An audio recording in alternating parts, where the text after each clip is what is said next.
Makito. Siya po ay great general, kinikilala, mayaman. Siya po ay sundalo. Pero alam niyo ang problema, mayroon po siyang sakit na ito. Mga kapatid, nung sinabi ni Elisha, ito po pinag-aaralan natin, pumunta ka sa Jordan River, lumubog ka 7 times. Ayaw niyang sumunod ng una. Pero nung siya'y sumunod, doon siya naranasan ng miracle. Amen? Amen ba? Ang sikreto ng blessing nasa pagsunod. Yung babaeng nalaning bulag na lumapit sa Panginoon, sabi niya kay Jesus, gusto niyang makakita. Anong ginawa ni Kristo? Sabi sa kanya, ni Kristo, dumura sa kamay, nilagyan ng putik yung mata, maghilamos ka sa pool of Siloam. Alam mo, nung naghilamos, nakakita siya. Dahil sa kanyang pagsunod, siya po ay nakakita. Natanggal ang kanyang pagiging bulag. Mga kapatid, sa Bible mo, lahat ng sumusunod sa Lord may blessing. Amen?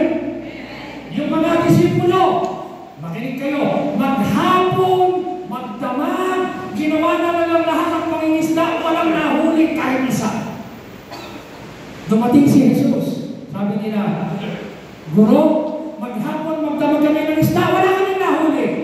Pero sabi ni Jesus, minsan pa, pumunta kayo sa laot, ihigsa nyo ang inyong lambat. Sumunod sila. Hindi sila na matuwiran. Sabi mo ni Pedro, dahil sinabi mo, susunod kami. Alam nyo, nung sumunod sila, pag-hit siya ng lambat nila Pedro, yung lambat punang-puna, halos masira.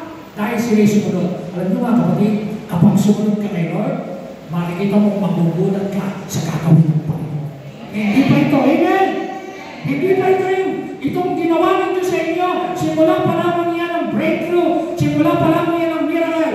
Once na ikaw ay nag-decide, Lord, I will follow you. Lord, I will serve you.